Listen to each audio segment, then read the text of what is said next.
ಪ್ರೀತಿಯ ವಿದ್ಯಾರ್ಥಿಗಳೇ, ಪುರಂದರದಾಸರ ಕೀರ್ತನೆಗಳ ಒಂದು ಸಂಕಲನದಲ್ಲಿ ಎರಡನೆಯ ಒಂದು ಕೀರ್ತನೆಯಾಗಿ ನಾವು ನಿಮಗೆ ಬೇವು ಬೆಲ್ಲದೊಳ್ ಇಡಲೇನು ಫಲ ಅನ್ನುವ ಕೀರ್ತನೆಯನ್ನು ಇಟ್ಟಿದ್ದೇವೆ.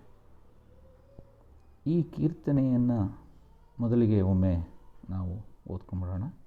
ಆಮೇಲೆ ಅದರ ಒಂದು ಸಾರವನ್ನು ವಿಶ್ಲೇಷಣೆಯನ್ನು ಮಾಡಬೇಕಾಗುತ್ತೆ. ಮಾಡೋಣ ಅದನ್ನು. ಬೇವು ಬೆಲ್ಲದೊಳ್ ಇಡಲ್ ಏನು ಫಲ, ಹಾವಿಗೆ ಹಾಲೆರೆದೇನು ಫಲ. ಕುಟಿಲವ ಬಿಡದಲೆ ಕುಜನರು ಮಂತ್ರವ ಪಠನಯ ಮಾಡಿದರೇನು ಫಲ. ಸಟೆಯನ್ನಾಡುವ ಮನುಜರು ಮನದಲ್ಲಿ ವಿಠಲನ ನೆನೆದರೆ ಏನು ಫಲ. ಮಾತಾಪಿತೃಗಳ ಬಳಲಿಸುವಾತನು ಯಾತ್ರೆಯ ಮಾಡಿದರೇನು ಫಲ. ಘಾತಕತನವನ್ನು ಬಿಡದೆ ನಿರಂತರ ನೀತಿಯನ್ನೋದಿದರೇನು ಫಲ. ಕಪಟತನದಲ್ಲಿ ಕಾಡುವರೆಲ್ಲರೂ ಜಪಗಳ ಮಾಡಿದರೇನು ಫಲ. ಕುಪಿತ ಬುದ್ಧಿಯನ್ನು ಬಿಡದೆ ನಿರಂತರ ನೀತಿಯನ್ನೋದಿದರೇನು ಫಲ. ಪತಿಗಳ ನಿಂದಿಸಿ ಬೊಗುಳವ ಸತಿಯರು ವ್ರತಗಳ ಮಾಡಿದರೇನು ಫಲ. ಅತಿಥಿಗಳೆಡೆಯಲ್ಲಿ ಭೇದವ ಮಾಡಿ ಸದ್ಗತಿಯನ್ನು ಬಯಸಿದರೇನು ಫಲ. ಹೀನ ಗುಣಗಳ ಬಿಡದೆ ನದಿಯೊಳು ಸ್ನಾನವ ಮಾಡಿದರೆ ಏನು ಫಲ. ಜ್ಞಾನಿ ಪುರಂದರ ವಿಠಲನ ನೆನೆಯದೆ ಮೌನವ ಮಾಡಿದರೇನು ಫಲ. ನೋಡಿ, ಹಿಂದಿನ ಕೀರ್ತನೆಯಲ್ಲಿ ಎಚ್ಚರಿಕೆಯ ಮಾತನ್ನು ಅವರು ಪುರಂದರದಾಸರು ಹೇಳಿದರು. ಹೆಚ್ಚದೇ ಹಿಗ್ಗದೇ ಇದ್ದರೆ ಲೋಕಕ್ಕೆ ಮೆಚ್ಚು ಅನ್ನೋ ಮಾತನ್ನು ಹೇಳಿದರು. ಲೋಕ ಯಾವಾಗ ಮೆಚ್ಚಿಕೊಳ್ಳುತ್ತೆ? ನೀವು ಅಹಂಕಾರ ಪಡೆದೆ ನಾನೇ ಅನ್ನುವಂಥ ಒಂದು ಅಹಮ್ಮಿನಿಂದ ಮೆರೀದೇ ಇದ್ದರೆ ಜನರಿಗೆ, ಲೋಕಕ್ಕೆ ನೀವು ಪ್ರೀತಿ ಪಾತ್ರರಾಗ್ತೀರಿ ಅಂತ ಹೇಳಿದರು. ಇಲ್ಲಿ ಇನ್ನೊಂದು ಮನುಷ್ಯನ ಗುಣ ಸ್ವಭಾವವನ್ನು ಹೇಳ್ತಾ ಇದ್ದಾರೆ. ಬೇವು ಬೆಲ್ಲದೊಳ್ ಇಡಲೇನು ಫಲ. ಯಾಕೆಂದರೆ ಕೆಲವರು ಗುಣ ಹೇಗಿರುತ್ತೆ ಅಂದರೆ ಕಹಿಯೇ, ಮನಸ್ಸೆಲ್ಲವೂ ಕೂಡ ಕಹಿಯೇ. ನೀವು ಎಷ್ಟೇ ಅವ್ರಿಗೆ ಒಳ್ಳೆಯದು ಮಾಡಿದರೂ ಅವ್ರು ನಿಮಗೇನು ಒಳಿತು ಬಯಸೋದಿಲ್ಲ, ಅವ್ರ ಕೆಡುಕು. ಯಾಕೆಂತಂದರೆ ಹಾವಿನ ಒಂದು ಹಲ್ಲಿನಲ್ಲಿ ವಿಷ ಇದೆ. ನೀವು ಏನೇ ಹಾಲಿಟ್ಟರು, ಎಷ್ಟೇ ಇಟ್ಟರೂ ಕೂಡ ಅದರಲ್ಲಿರುವಂಥ ವಿಷ ಏನು ಬದಲಾಗಕ್ಕೆ ಸಾಧ್ಯವಿಲ್ಲ. ಯಾಕೆಂದರೆ ಅದಕ್ಕೆ ನ್ಯಾಚುರಲ್ಲಾಗಿ ಅದಕ್ಕೆ ಆ ಒಂದು ಗುಣ ಸಿದ್ಧಿಸಿಬಿಟ್ಟಿರುತ್ತೆ. ಹಾಗೆ ಕೆಲವು ದುರ್ಜನರಿಗೆ, ದುಷ್ಟ ಮನಸ್ಸುಗಳಿಗೆ ಅದೊಂದು ರೀತಿಯಲ್ಲಿ ವ್ಯಾಧಿ ಅವರಿಗೆ. ಒಂದು ರೀತಿ ಸ್ಯಾಡಿಸ್ಟ್ ನೇಚರ್ ಅಂತ ಹೇಳ್ತಾರಲ್ಲ, ಇನ್ನೊಬ್ಬರನ್ನು ನೋಯಿಸೇ ಸಂತೋಷ ಪಡುವಂಥವ್ರು. ಬೇವು ಬೆಲ್ಲದೊಳ್ಳಿಡಲು ಏನು ಫಲ. ಯಾವುದು ಬೇವು, ಯಾವುದು? ಯಾಕಂದರೆ ಬೇವು ಅಂದಾಗ ಕಹಿ ಅಂತ. ಅದರ ಒಂದು ಬೇರೆ ಇದನ್ನು ನಾವು ಆಯುರ್ವೇದದ ಗುಣದಲ್ಲಿ ಬೇರೆ ಅದರ ಪಾಸಿಟಿವ್ ಆದಂಥದ್ದು ಸಾಕಷ್ಟಿದೆ ಬಿಡಿ. ಆದರೆ ಇಲ್ಲಿ ಕಹಿ ಅನ್ನುವಂಥದ್ದು, ಕೆಟ್ಟದ್ದು ಅನ್ನುವಂಥದ್ದು. ಬೇವ ಬೆಲ್ಲದೊಳ್ ಇಡಲ್ ಏನು ಫಲ. ಬೇವಿನ ಒಂದು ಕಾಯನ್ನು, ಬೇವಿನ ಒಂದು ಎಲೆಗಳನ್ನು ತೆಗೆದುಕೊಂಬಂದು ನೀವು ಬೆಲ್ಲದ ಪಾಕದ ಒಳಗಡೆ ಇಟ್ಟುಬಿಟ್ಟು ಅದನ್ನು ಚೆನ್ನಾಗಿ ನೆನೆಸಿ ಆನಂತರ ತೆಗೆದು ತಿಂದರೂ ಕೂಡ ಅದು ಕಹಿಯನ್ನೇನು ಬಿಟ್ಟಿರೋದಿಲ್ಲ. ಅಂದರೆ ಆ ಸಿಹಿಯಾದ ಪಾಕದ ಒಳಗಡೆ ಮುಳುಗಿದ್ರೂ ಕೂಡ ಅದರ ಒಂದು ಕಹಿ ಗುಣವನ್ನು ಕಳ್ಕೊಂಡಿರೋದಿಲ್ಲ ನೋಡಿ. ಯಾಕೆಂದರೆ ಅದರ ನಿಜ ಗುಣನೇ ಅದು ಕಹಿ. ಕೆಲವರಿಗೆ ನೀವು ಏನೇ ಹೇಳಿ, ಎಷ್ಟೇ ಒಳ್ಳೆಯದು ಮಾಡಿ, ಏನೇ ಕೊಟ್ಟಿರಿ, ಅವ್ರು ನಿಮ್ಮನ್ನು ಟೀಕೆ ಮಾಡೋದು ಬಿಡೋದಿಲ್ಲ. ಅವ್ರು ನಿಮ್ಮ ಬಗ್ಗೆ ಇಲ್ಲದ ಸಲ್ಲದನ್ನು ಆಡೋದು ಬಿಡೋದಿಲ್ಲ. ನಿಮ್ಮ ಬಗ್ಗೆ ಕೆಟ್ಟದ್ದನ್ನು ಬಯಸೋದು ಬಿಡೋದಿಲ್ಲ. ಅಂಥವರೆಲ್ಲ ಎಂಥ ಸ್ವಭಾವದವರು ಅಂದರೆ ಹೀಗೆ. ಬೇವನ್ನು ನೀವು ಬೆಲ್ಲದ ಪಾಕದಲ್ಲಿ ಎಷ್ಟು ದಿನ ನೆನೆಸಿದರೂ ಹೇಗೆ ಬೇವಿನ ಎಲೆ ಅಥವಾ ಬೇವಿನ ಬೀಜ ತನ್ನ ಗುಣವನ್ನು ಬಿಟ್ಕೊಡೋದಿಲ್ವೋ, ಹಾಗಾಗಿ ಅದೆಲ್ಲ ವ್ಯರ್ಥ ಪ್ರಯತ್ನ. ಏನು ಫಲ, ಏನು ರಿಸಲ್ಟ್ ಏನು ನಿಮಗೆ ಅಂದರೆ ಕಹಿಯೇ. ಯಾವ ಒಬ್ಬ ದುಷ್ಟರ ಸಹವಾಸವನ್ನು ಮಾಡಿದರೆ ನಿಮಗೆ ಕೆಟ್ಟದ್ದೇ ಪ್ರಾಪ್ತಿಯಾಗ್ತದೆ ಹೊರತು ಒಳಿತು ಬರಲಿಕ್ಕೆ ಸಾಧ್ಯವೇ ಇಲ್ಲ. ಯಾಕೆ ಅಂತಂದರೆ ನೀವು ಯಾರ ಸಂಗಡ ಇರೋದು ಅಂದರೆ ದುಷ್ಟರ ಸಂಗಡ. ದುಷ್ಟರ ಸಂಗಡ ಇದ್ದಾಗ ನಿಮಗೆ ಸುಖ ಎಲ್ಲಿಂದ ಬರೋದಕ್ಕೆ ಸಾಧ್ಯ? ಹಾವಿಗೆ ಹಾಲೆರೆದೇನು ಫಲ. ಇದೊಂದು ರೀತಿ ಗಾದೆ ಮಾತೆ ಬಂದ್ಬಿಟ್ಟಿದೆಯಲ್ವ. ಏನು ಮಾಡಿದ್ರು ಹಾವು ಹಾಲೆರೆದಂಗೆ ಆಯಿತು ಅಂತಾರೆ. ಹಾಗೆ ನಮ್ಮಲ್ಲಿ ನಮ್ಮ ಒಂದು ಬದುಕಿನಲ್ಲಿ ಇಂಥ ಜನ ಸಿಗ್ತಲೇ ಇರ್ತಾರೆ. ನಾವು ಎಚ್ಚರವಾಗಿರಬೇಕು. ಕುಟಿಲವ ಬಿಡದಲೆ ಕುಜನರು ಮಂತ್ರವ ಪಠನೆಯ ಮಾಡಿದರೇನು ಫಲ. ಕುಟಿಲ, ಮೋಸ, ವಂಚನೆ, ಈ ಒಂದು ಮೋಸ ವಂಚನೆಯನ್ನು ಮಾಡಿಕೊಳ್ಳುವಂಥ, ಚಾಡಿ ಹೇಳುವಂಥ ಈ ಜನ ಮಂತ್ರವ ಪಠನೆಯ ಮಾಡಿದರೆ ಏನು ಫಲ. ಮಂತ್ರಗಳು, ವೇದಶಾಸ್ತ್ರಗಳನ್ನು ಓದಿಕೊಂಡು ಮಂತ್ರತಂತ್ರಗಳನ್ನು ಮಾಡಿಕೊಂಡು ಏನೇ ಮಾಡಿದರೂ ಅವೆಲ್ಲವೂ ಕೂಡ ಒಂದು ದೈವ ಕಾರ್ಯ ಅಂತಲೇ ಭಾವಿಸಿದ್ರೂ ಕೂಡ ನೀವು ಯಾವ ಒಂದು ಗುಣ ಬಿಡಬೇಕು ಅಂದರೆ ಕುಟಿಲ, ಮೋಸ, ವಂಚನೆ, ಕೆಟ್ಟದ್ದನ್ನು ಯೋಚನೆ ಮಾಡೋದನ್ನು ಬಿಡದೇನೆ ನೀವು ಏನೇ ಮಂತ್ರಗಳನ್ನು ಎಷ್ಟೇ ದಿನ ಪಠನೆ ಮಾಡಿ, ಎಷ್ಟೇ ಧ್ಯಾನ ಮಾಡಿ, ಎಷ್ಟೇ ದೇವರ ಪೂಜೆ ಮಾಡಿದರೂ ಕೂಡ ಯಾವ ಫಲವೂ ಸಿಕ್ಕೋದಿಲ್ಲ. ಸಟೆಯನ್ನಾಡುವ ಮನುಜರು ಮನದಲ್ಲಿ ವಿಠಲನ ನೆನೆದರೆ ಏನು ಫಲ. ಸಟೆ ಅಂದರೆ ಸುಳ್ಳು. ಸುಳ್ಳನ್ನು ಆಡಿಕೊಂಡು ಸುಳ್ಳನ್ನೇ ಒಂದು ರೀತಿಯಲ್ಲಿ ಜೀವಿಸ್ಕೊಂಡು ಬದುಕೋವಂಥವ್ರು ಇದ್ದಾರಲ್ಲ, ಅವರು ಯಾವ ಕಾಲದಲ್ಲೂ ಎಷ್ಟೇ ಗುಡಿಗುಡ್ಡಾರಗಳಿಗೆ ಹೋದರೂ ಕೂಡ ಏನು ಪ್ರಯೋಜನ ಬರೋದಿಲ್ಲ. ಕಾಗೆ ಎಷ್ಟು ನದಿನಲ್ಲಿ ನೀ ಮುಳುಗಿ ತೇಲು ಬಂದರೂ ಕೂಡ ಅದರ ಬಣ್ಣ ಗುಣ ಏನು ಬದಲಾಗಲ್ಲ. ಹಾಗೆ ಈ ಮೋಸ ಮಾಡುವ, ಸುಳ್ಳು ಹೇಳುವ ಜನ ಭಗವಂತನನ್ನು ಏನೇ ಎಷ್ಟೇ ಕಾಲ ಸ್ಮರಣೆ ಮಾಡಿದರೂ ಕೂಡ ಅವ್ರಿಗೆ ಯಾವ ಫಲವೂ ಸಿಕ್ಕೋದಿಲ್ಲ. ಯಾಕೆ ಅಂದರೆ ಅವರ ಆ ಕೆಟ್ಟ ಗುಣವನ್ನು ಬಿಡದೇನೆ ಒಳ್ಳೆಯ ಫಲ ಅವ್ರಿಗೆ ಸಿಗಲಿಕ್ಕೆ ಸಾಧ್ಯವಿಲ್ಲ. ಮುಂದುವರೆದು ಹೇಳ್ತಾರೆ, ಮಾತಾಪಿತೃಗಳ ಬಳಲಿಸುವಾತನು ಯಾತ್ರೆಯ ಮಾಡಿದರೇನು ಫಲ. ಇವತ್ತು ನೀವೆಲ್ಲರೂ ತಿಳಿಬೇಕಾದಂಥ ಬಹಳ ಮಹತ್ವದ ಒಂದು ಮಾತನ್ನು ಪುರಂದರದಾಸರು ಇಲ್ಲಿ ಹೇಳ್ತಾ ಇದ್ದಾರೆ. ಮಾತಾಪಿತೃಗಳ ಬಳಲಿಸುವಾತ, ತಂದೆ ತಾಯಿಗಳಿಗೆ ನೋವು ಕೊಡುವಂಥವ್ರು, ತಂದೆ ತಾಯಿಗಳ ಕಣ್ಣಲ್ಲಿ ಕಣ್ಣೀರನ್ನು ಹಾಕಿಸೋವಂಥವ್ರು, ಅವ್ರು ಎಷ್ಟೇ ಎಲ್ಲೆಲ್ಲಿ ಏನು ದೇಶದ ಉದ್ದಗಲಕ್ಕಿರುವಂಥ ಸಕಲ ದೇವಸ್ಥಾನಗಳನ್ನು ಹೋಗಿ ಸಂದರ್ಶನ ಮಾಡಿ, ಪೂಜೆ ಮಾಡಿ, ಅಲ್ಲೆಲ್ಲ ಏನು ಯಜ್ಞ ಯಾಗಗಳನ್ನೇ ಮಾಡೋದು ಬಂದರೂ ಕೂಡ ಏನೂ ಪ್ರಯೋಜನ ಬರಲ್ಲ ಅವರಿಗೆ. ಯಾಕೆಂದರೆ ನೈಜವಾದಂಥ ದೇವರು ಯಾರು ಅಂತಂದರೆ ತಂದೆ ತಾಯಿಗಳೇ. ನಾವು ಕೇಳಿದ್ದೀವಲ್ಲ, ಶಿವಪುರಾಣದಲ್ಲಿ ಬರುವಂಥದ್ದನ್ನು, ಸುಬ್ರಹ್ಮಣ್ಯ ಮತ್ತು ವಿಘ್ನೇಶ್ವರನ ಒಂದು ಕಥನವನ್ನು ನೋಡಿ. ಅವನು ಲೋಕವನ್ನು ಸುತ್ಕೊಂಬರ್ತೀನಿ ಅಂತ ಹೇಳಿ ನವಿಲಿನ ಮೇಲೆ ಹಾರಿ ಹೊರಟೋಗ್ಬಿಟ್ಟ. ಅದೇ ಡೊಳ್ಳೊಟ್ಟನೆ ಗಣಪ ತಂದೆ ತಾಯಿಗಳೇ ಮೂಲೋಕ ಪ್ರಪಂಚ ಅಂಥೇಳಿ ಅವರನ್ನೇ ಒಂದು ಸುತ್ತು ಬಂದು ತನಗೆ ಪ್ರಪಂಚ ಪರ್ಯಟನೆ ನಾನು ಮಾಡಿದೆ ಅಂತ ಹೇಳ್ತಾನಲ್ಲ.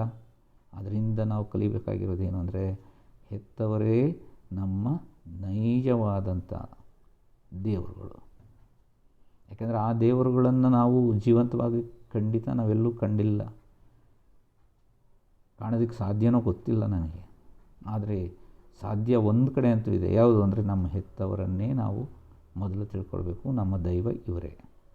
ಯಾಕೆಂದರೆ ನಮಗೆ ಜನ್ಮ ಕೊಟ್ಟು ನಮ್ಮನ್ನು ಸಾಕಿ ಬೆಳೆಸಿ ಈ ಮಟ್ಟಕ್ಕೆಲ್ಲ ನಮ್ಮನ್ನು ಕರ್ಕೊಂಬಂದಿದ್ದಾರಲ್ವ, ಅವರು ಭಗವಂತನ ಸ್ವರೂಪವೇ ಅಲ್ವಾ. ಮಾತಾಪಿತೃಗಳಿಗೆ ಬಳಲಿಸುವಾತರು, ಇವತ್ತು ತಂದೆ ತಾಯಿಗಳ ಮೇಲೆ ಹಲ್ಲೆ ಮಾಡುವಂಥದ್ದು, ತಂದೆ ತಾಯಿಗಳಿಗೆ ನಾನಾ ಕೊಟಲೆಗಳನ್ನು ಕೊಡುವಂಥದ್ದು, ಎಷ್ಟು ವಿಕಾರವಾದ ಮನಸ್ಥಿತಿಗಳು ಇವತ್ತೆಲ್ಲ ಇದ್ದಾವೆ ಅನ್ನೋದನ್ನು ನೀವು ನೋಡ್ತಾ ಇದ್ದೀರಿ. ಮಾಧ್ಯಮಗಳಲ್ಲಿ ನೀವೆಲ್ಲರೂ ಗಮನಿಸ್ತಾ ಇದ್ದೀವಿ. ಹಣ ಆಸ್ತಿಗೋಸ್ಕರವಾಗಿ ತಂದೆ ತಾಯಿಗಳನ್ನೇ ಕೊಲ್ಲುವಂಥ ಕ್ರೂರಿ ಮಕ್ಕಳುಗಳು ಇವತ್ತು ನಮಗೆ ಕಾಣಿಸ್ತಾ ಇದ್ದಾರೆ ಹೆಚ್ಚು ಹೆಚ್ಚು.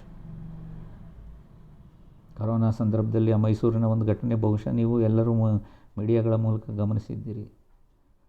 ಸತ್ತ ತಂದೆಯ ಮುಖವನ್ನೂ ನೋಡದೆ, ಅವರಿಗೆ ಶವ ಸಂಸ್ಕಾರವನ್ನು ಮಾಡದೆ, ಕೇವಲ ಅವರ ಒಂದು ಚಿನ್ನ, ಹಣ, ಅವರ ಕ್ರೆಡಿಟ್ ಡೆಬಿಟ್ ಕಾರ್ಡ್ಗಳನ್ನು ಮಾತ್ರ ನಮಗೆ ಕೊಡಿ ಎನ್ನುವಂಥ ಮಕ್ಕಳು.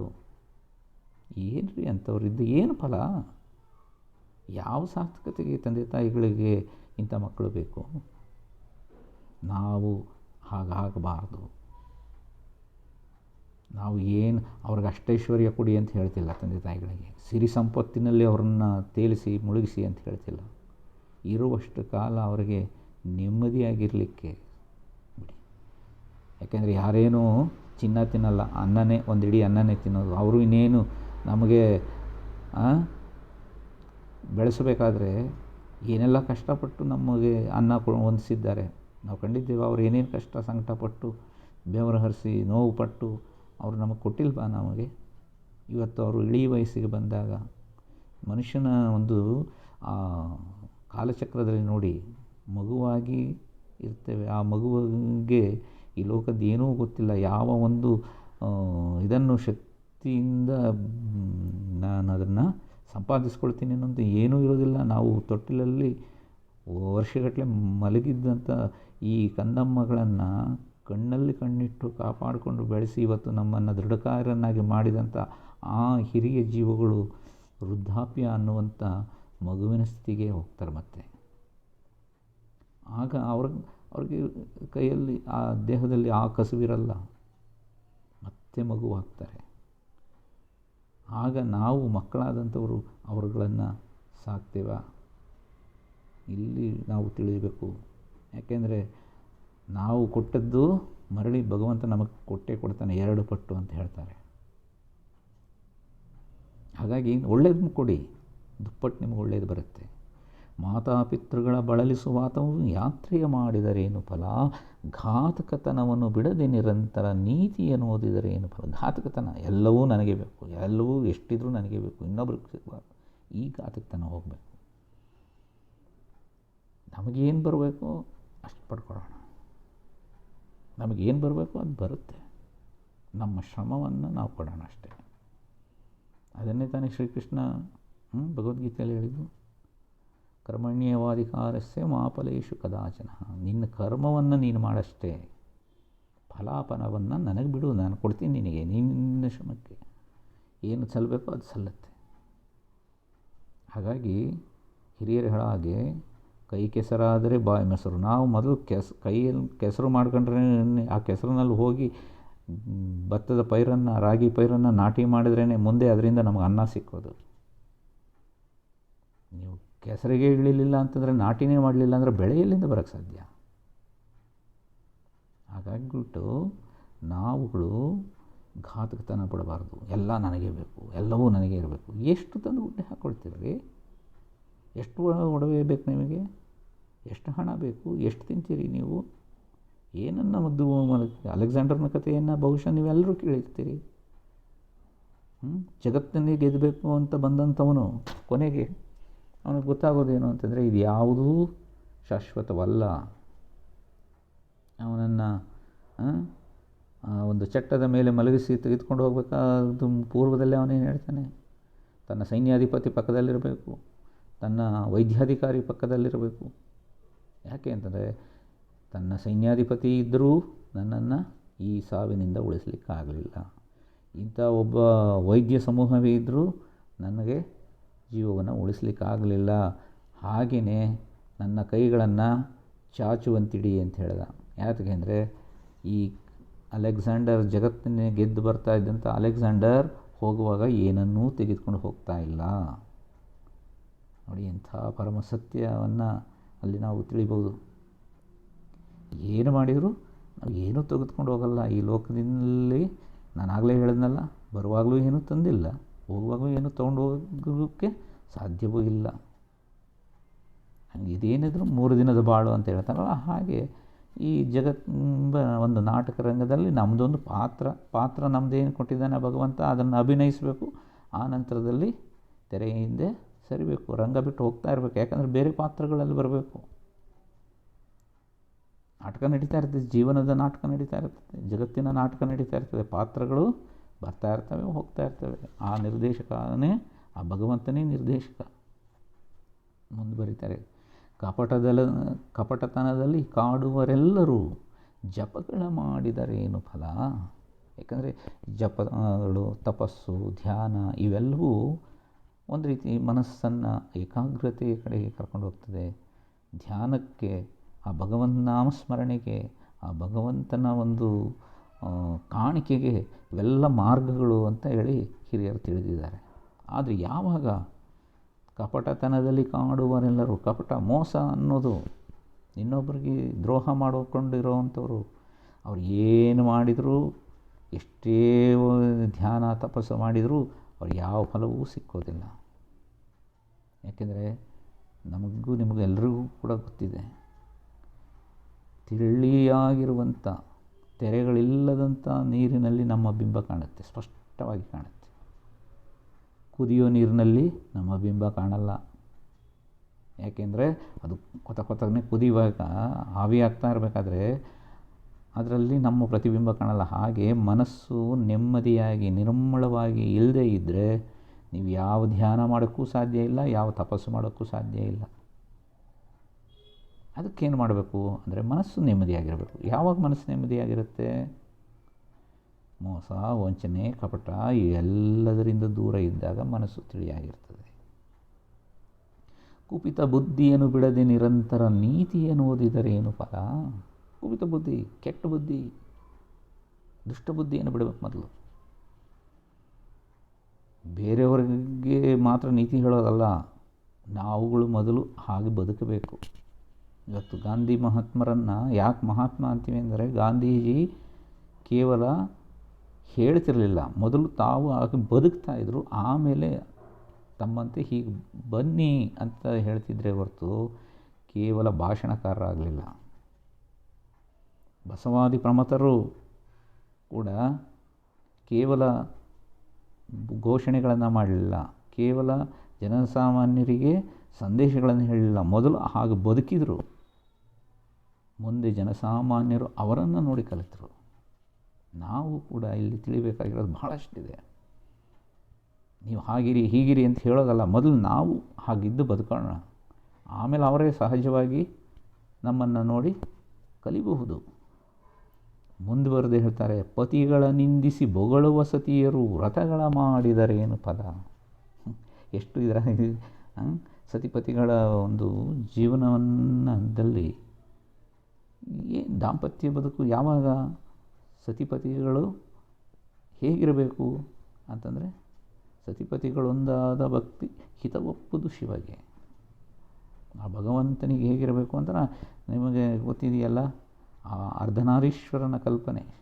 ಶಿವನೇ ತನ್ನ ಅರ್ಧ ಭಾಗವಾಗಿ ಆ ಪಾರ್ವತೀ ದೇವಿಯೇ ತನ್ನ ದೇಹದ ಅರ್ಧಾನ್ನವಾಗಿ ಅರ್ಧಾಂಗಿ ಅಂತ ಕರೀತಾರಲ್ಲ, ಆ ಅರ್ಥದಲ್ಲಿ ಇವತ್ತೇನಾಗಿದೆ, ಪತಿಗಳ ನಿಂದಿಸಿ ನೀವು ಏನಿದ್ರು ನನಗೆ ಅಷ್ಟು ಕೊಡಬೇಕು, ಇದು ತಂದು ಕೊಡಬೇಕು, ಅದು ತಂದು ಕೊಡಬೇಕು, ಅಷ್ಟು ಸಂಪಾದಿಸಬೇಕು, ಇಷ್ಟು ಈ ರೀತಿಯಲ್ಲಿ ಗಂಡನನ್ನು ವಾಚಾಮಗೋಚರವಾಗಿ ಬೈಕಂಡೇ ಇದ್ದು ಹಿಂಸೆ ಮಾಡಿಕೊಡ್ತಲೇ ಇದ್ಕೊಂಡು ಹೋಗಿ ನೀವು ಆ ಒಂದು ಯಾವುದು ವ್ರತ ಮಾಡ್ತಾರಲ್ಲಪ್ಪ, ಭೀಮನ ಅಮಾವಾಸ್ಯೆ, ತನ್ನ ಗಂಡ ಭೀಮಕಾಯನಾಗಿ ಅವ್ರ ಕಾಲ ಚೆನ್ನಾಗಿರಲಿ ಅಂತ.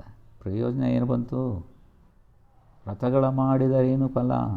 ನೀವು ಎಷ್ಟೇ ಗುಡಿಗುಂಡಾರಗಳಿಗೆ ಹೋಗಿ ಆ ದೇವರ ಒಂದು ಪೂಜೆ ಪುನಸ್ಕಾರಗಳನ್ನು ಮಾಡಿದ್ರೂ ಪ್ರಯೋಜನ ಇಲ್ಲ. ಯಾಕಂದರೆ ಗಂಡನ ಬಗ್ಗೆನೇ ನಿಮಗೆ ಪ್ರೀತಿ ಒಲವು ಇಲ್ಲ. ನೀವು ಹೋಗಿ ದೇವರ ಒಂದು ಸಾನ್ನಿಧ್ಯದಲ್ಲಿ ಏನು ಬೇಡ್ಕೊಂಡ್ರೂ ಕೂಡ ಸಿಕ್ಕಲ್ಲ. ಯಾಕೆ ಅಂತಂದರೆ ಪತಿಯೇ ಪರದೈವ ಅಂತ ಹೇಳ್ತಾರೆ. ಅಂದರೆ ದೈವ ಸ್ವರೂಪದಲ್ಲಿ ತನ್ನ ಗಂಡನನ್ನು ಕಾಣಬೇಕು. ಪತಿಯೂ ಕೂಡ ತನ್ನ ಮಡದಿಗೆ ಅಷ್ಟೇ ಒಂದು ಗೌರವವನ್ನು ಕೊಟ್ಟಾಗಲೇ ಸತಿಪತಿಗಳೊಂದಾದ ಭಕ್ತಿ ಹಿತವಪ್ಪುದು ಶಿವಗೆ. ಹಾಗೆಯೇ ಸತಿಪತಿಗಳು ಒಮ್ಮನಸ್ಸಿನಿಂದ ಬದುಕಬೇಕು. ಒಂದೇ ರೀತಿಯಲ್ಲಿ ಇಬ್ಬರೂ ಒಬ್ಬರನ್ನೊಬ್ಬರು ಗೌರವಿಸುವಂಥ ಮನಸ್ಥಿತಿಗೆ ಬಂದಾಗ ಅವರಿಗೆ ಅವರ ಇಷ್ಟಾರ್ಥಗಳು ಸಹಜವಾಗಿ ಈಡೇರ್ತವೆ. ಅತಿಥಿಗಳೆಡೆಯಲ್ಲಿ ಭೇದವ ಮಾಡಿ ಸದ್ಗತಿಯನ್ನು ಬಯಸಿದರೆ ಏನು ಫಲ? ಮತ್ತು ಆತಿಥ್ಯವನ್ನು ನಾವು ವಹಿಸ್ಕೊಂಡ್ರೆ, ಅತಿಥಿಗಳಿಗೆ ಸತ್ಕಾರವನ್ನು ಮಾಡಬೇಕಾದ್ರೆ ಬಹಳ ಎಚ್ಚರವಾಗಿರಬೇಕು. ನಮಗೆ ಈಗ ನಮ್ಮ ಮನೆಯಲ್ಲಿ ಯಾವುದೋ ಒಂದು ಕಾರ್ಯಕ್ರಮ ಮಾಡ್ತೀವಿ ಅಂತ ಇಟ್ಕೊಳ್ಳಿ, ಎಲ್ಲ ಬಂಧು ಬಳಗದವರು ಸ್ನೇಹಿತರು ಎಲ್ಲ ಬರ್ತಾರೆ. ಎಲ್ಲರಿಗೂ ಒಂದೇ ರೀತಿಯಲ್ಲಿ ಕಾಣಿ. ಮುಖ ನೋಡಿ ಮಣೆ ಹಾಕಬಾರ್ದು ಅಂತಾರೆ ಹಿರಿಯರು. ಅಂದರೆ ಯಾರು ನಮಗೆ ಅತ್ಯಂತ ಬೇಕಾದವರು, ಯಾರು ಅಧಿಕಾರಸ್ಥರು, ಯಾರು ಶ್ರೀಮಂತರು, ಅವ್ರನ್ನ ಕರ್ಕೊಂಬಂದು ಅವ್ರಿಗೂ ಒಂದು ರೀತಿಯಲ್ಲಿ ಟ್ರೀಟ್ ಕೊಡೋದು, ಅವ್ರನ್ನೊಂದು ರೀತಿ ನಡೆಸ್ಕೊಳ್ಳೋದು. ಇನ್ನು ಯಾರೋ ನೆಂಟರಿಷ್ಟರು ಸ್ವಲ್ಪ ಬಡವರು, ಇನ್ನೇನದು ಅವರು ಬಂದಿದ್ದಾರೆ ಅಂತಂದರೆ ಅವ್ರನ್ನ ಇನ್ನೊಂದು ಕಡೆಗೆ ಉಳಿಸಿ ಅವ್ರನ್ನ ಒಂದು ರೀತಿ ನೋಡೋದು, ಇದು ಮಹಾಪಾಪದ ಕೆಲಸ. ಯಾಕೆಂದರೆ ಹಿರಿಯರು ಹೇಳ್ತಾರೆ, ಪಂಕ್ತಿಯಲ್ಲಿ ಭೇದ ಮಾಡಬೇಡಿ. ಒಂದೇ ನೀವು ಏನು ಎಲ್ಲರಿಗೂ ಎಷ್ಟು ಬಡಿಸ್ತಾ ಇದ್ದರೂ ಪ್ರತಿಯೊಬ್ಬರಿಗೂ ಅಲ್ಲಿ ಯಾರು ಒಂದು ಕೂತಿರಲಿ ಅವರಿಗೆ, ಅದು ನನಗೆ ಮುಖ್ಯ ಅಲ್ಲ. ಎಲ್ಲರಿಗೂ ಒಂದೇ ರೀತಿಯಲ್ಲಿ ನೀವು ಬಡಿಸಬೇಕು, ಅದು ಧರ್ಮ. ಅತಿಥಿಗಳೆಡೆಯಲ್ಲಿ ಭೇದವ ಮಾಡಿ ಸದ್ಗತಿಯನ್ನು ಬಯಸಿದರೇನು ಫಲ. ಸದ್ಗತಿ ಅಂದರೆ ಮೋಕ್ಷ. ಮೋಕ್ಷ ನೀವು ಮೋಸ ಮಾಡಿ ಇನ್ನೊಬ್ರಿಗೆಲ್ಲ ಈ ಒಬ್ರಿಗೊಂದು ಮಾಡಿದರೆ ಎಲ್ಲಿ ಸಿಗುತ್ತೆ? ಹೀನ ಗುಣಗಳ ಬಿಡದೆ ನದಿಯೊಳು ಸ್ನಾನವ ಮಾಡಿದರೆ ಏನು ಫಲ. ಸಾಮಾನ್ಯವಾಗಿ ಎಲ್ಲ ಒಂದು ದೇವಾಲಯಗಳ ಹತ್ರ ನದಿ ತಟಗಳಿರ್ತವೆ, ಕೆರೆಗಳಿರ್ತವೆ, ಕಲ್ಯಾಣಿಗಳಿರ್ತವೆ. ಅಲ್ಲೆಲ್ಲ ಹೋಗಿ ಶುದ್ಧರಾಗಿ ನಾವು ದೇವರ ದರ್ಶನಕ್ಕೆ ಹೋಗೋದು ಸಹಜ. ಇಲ್ಲಿ ನಾವು ಬರೀ ಮೈ ತೊಳ್ಕೊಂಡು ಹೋಗ್ಬಿಟ್ರೆ ಅಷ್ಟು ಏನಂತ ಸಾಧನೆ ಆಗೋದಿಲ್ಲ. ಮನಸ್ಸನ್ನು ತೊಳ್ಕೊಂಡು ಹೋಗಬೇಕು, ಮನಃಶುದ್ಧಿ ಆಗಬೇಕು. ಆ ಕಾರಣದಿಂದಾಗಿ ನಾವು ಮನವ ಶೋಧಿಸಬೇಕು ನಿಚ್ಚಾದಿನ ಅಂತಾರೆ ವಚನಕಾರರು, ಕೀರ್ತನಕಾರರು. ಮನವ ಶೋಧಿಸಬೇಕು ನಿಚ್ಚಾದಿನ, ದಿನದಿ ಮಾಡುವ ಪಾಪ ಪುಣ್ಯದ ವೆಚ್ಚ ತನುವ ಖಂಡಿಸಿ ಒಮ್ಮೆ ಮಾಡೋ ನಿನ್ನ ಮನವ ದಂಡಿಸಿ ಪರಮಾತ್ಮನ ಕಾಣು ಅಂತ ಹೇಳ್ತಾರೆ. ನಿನ್ನ ಮನಸ್ಸನ್ನು ದಂಡಿಸು, ಮನಸ್ಸನ್ನು ಕಂಟ್ರೋಲ್ ಮಾಡ್ಕೋ, ಮನಸ್ಸು ಶುದ್ಧಿ ಇರಬೇಕು. ಅದನ್ನೇ ವಚನಕಾರರು ಹೇಳೋದು, ಹೆಂಡದ ಮಡಿಕೆಯ ಹೊರಗಡೆ ತೊಳೆದ್ರೆ ಪ್ರಯೋಜನ ಇಲ್ಲ, ಒಳಗಡೆ ತೊಳಿಬೇಕು. ಯಾಕೆಂದರೆ ಹೆಂಡ ಕೆಡೋದು ಒಳಗಡೆ ಅಶುದ್ಧವಾದಾಗಿದ್ದಾಗ. ಹೊರಗಡೆ ಅಶುದ್ಧವಾಗಿದ್ದು, ಹೊರಗಡೆ ಧೂಳುಗಿಳು ಏನು ತುಂಬಿಕೊಂಡಿದ್ರು ಒಳಗಡೆ ಶುದ್ಧವಾಗಿದ್ದರೆ ಏನೂ ತೊಂದರೆ ಇಲ್ಲ. ಅಡುಗೆ ಯಾವಾಗ ಫುಡ್ ಪಾಯ್ಸನ್ ಆಗೋದು, ಪಾತ್ರೆ ಹೊರಗಡೆ ನೀವೇನು ತಳತಳನೇ ಬೆಳಗಿಸ್ಬಿಟ್ಟು ಒಳಗಡೆ ಏನು ಬೆಳಗಿರಲಿಲ್ಲ ಅಂದರೆ ಫುಡ್ ಪಾಯ್ಸನ್ ಆಗ್ತದೆ. ನೀವು ಪಾತ್ರೆ ಹೊರಗಡೆ ಏನು ಮಸಿಗಟ್ಟೋಗಿರಲಿ, ಒಳಗಡೆ ಶುದ್ಧವಾಗಿದ್ದರೆ ಅಡುಗೆಯಿಂದ ಯಾರಿಗೇನೂ ತೊಂದರೆ ಆಗಲ್ಲ. ಹಾಗೆ ಹೀನ ಗುಣಗಳ ಬಿಡದೆ ನದಿಯೊಳು ಸ್ನಾನವ ಮಾಡಿದರೇನು ಫಲ. ಜ್ಞಾನಿ ಪುರಂದರ ವಿಠಲನ ನೆನೆಯದೆ ಮೌನವ ಮಾಡಿದರೇನು ಫಲ. ಪುರಂದರ ವಿಠಲ ಅಂದರೆ ನಮ್ಮ ಇಷ್ಟದೈವ. ಈಗ ಪುರಂದರದಾಸರ ಇಷ್ಟದೈವ ಪುರಂದರ ವಿಠಲ. ಹಾಗೆ ನಿಮ್ಮ ದೈವ ಅಥವಾ ನೀವು ನಂಬಿರುವಂಥ ನಿಮ್ಮ ಇಷ್ಟದೈವ ಯಾವುದಿದೆಯೋ ಆ ಭಗವಂತನೆಲ್ಲ ಒಂದೇ. ದೇವನೊಬ್ಬ ನಾಮ ಹಲವು ಅಲ್ವಾ? ಹಾಗೆ ನಾವು ನಮ್ಮ ದೇವರ ಹೆಸರನ್ನು ನಾವು ಹೇಳ್ಕೊಳ್ಳೋಣ, ಆದರೆ ಭಗವಂತನೊಬ್ಬನೇ. ನಾವು ಬೇರೆ ಹೆಸರಿನಿಂದ ಕರ್ಕೊಂಡಿರ್ತಾ ಇರ್ತೀವಿ, ಅದು ನಮ್ಮ ಮಿತಿಗಳಷ್ಟೇ. ಅದು ಮೌನ ಅಂತಂದರೆ ತಪಸ್ಸು, ಧ್ಯಾನ. ನೀವು ಮೌನವಾಗಿರೋದು ಅಂದಾಗ, ಆ ಮೌನವನ್ನು ಸಾಧಿಸ್ಕೋಬೇಕು ಅಂದಾಗ ಮನಸ್ಸು ನಿರ್ಮಲವಾಗಿರಬೇಕು. ಮನಸ್ಸು ಯಾವಾಗ ಶುದ್ಧವಾಗಿರುತ್ತೆ? ನೀವು ಕಪಟ, ಮೋಸ, ವಂಚನೆ, ಇನ್ನೊಂದು ಮತ್ತೊಂದು ಕೆಟ್ಟದ್ದು ಏನು ಮಾಡದೇ ಇದ್ದರೆ ಮನಸ್ಸು ನೆಮ್ಮದಿಯಾಗಿರ್ತದೆ. ನೀವು ನಾನು ಅದು ಬೇಕು, ಇದು ಬೇಕು, ಮತ್ತೊಂದು ಬೇಕು ಅಂತ ಎಲ್ಲ ಬಯಕೆಗಳ ಒಂದು ಮೂಟೆಯನ್ನು ಹೊತ್ತಿದರೆ ನಿಮಗೆ ನಡೆಯೋದು ಕಷ್ಟ. ಭಗವಂತ ಏನು ಕೊಡ್ತಾನೋ ಅದನ್ನು ಸ್ವೀಕರಿಸೋಣ ಅನ್ನುವಂಥ ಮನೋಧಾರಣೆಯಲ್ಲಿ ನಾವು ಇದ್ದುಬಿಟ್ರೆ ಅದೇನು ಬಂದರೂ ನಮಗೆ ಅದು ಕೇಡನ್ನು ಮಾಡೋದಿಲ್ಲ, ಸಂಕಟವನ್ನು ತರೋದಿಲ್ಲ. ಹಾಗಾಗಿ ನಾವುಗಳು ಇನ್ನಷ್ಟು ಮತ್ತಷ್ಟು ಈ ಒಂದು ಕೀರ್ತನೆಗಳ ಒಂದು ಭಾವಾರ್ಥವನ್ನು ನಾನು ಕೊಟ್ಟಿದ್ದೇನೆ. ಇದರಲ್ಲಿ ನೀವು ಬಹುಶಃ ಈಗಾಗಲೇ ಗಮನಿಸಿದ್ದಿರಬಹುದು ಅಥವಾ ಗಮನಿಸಿ. ಈ ಕೀರ್ತನೆಯಲ್ಲಿ ಏನೇನು ಸಾರ ಇದೆ ಅನ್ನೋದನ್ನು ನಾನು ಅದನ್ನು ಕೊಟ್ಟಿದ್ದೇನೆ. ಇದೆಲ್ಲವೂ ಕೂಡ ನೀವು ಚೆನ್ನಾಗಿ ಓದ್ಕೊಳ್ಳೋದಷ್ಟೇ ಅಲ್ಲ, ಅದನ್ನು ಮನಸ್ಸಿನಲ್ಲಿ ನೆಲೆಗೊಳಿಸ್ಕೊಳ್ಳಿ. ಆಗಲೇ ದಾಸರಿಗೂ ವಚನಕಾರರಿಗೂ ಆ ದೈವಕ್ಕೂ ಪ್ರತಿಯೊಬ್ಬರಿಗೂ ಸಾರ್ಥಕತೆ ಬರೋದು.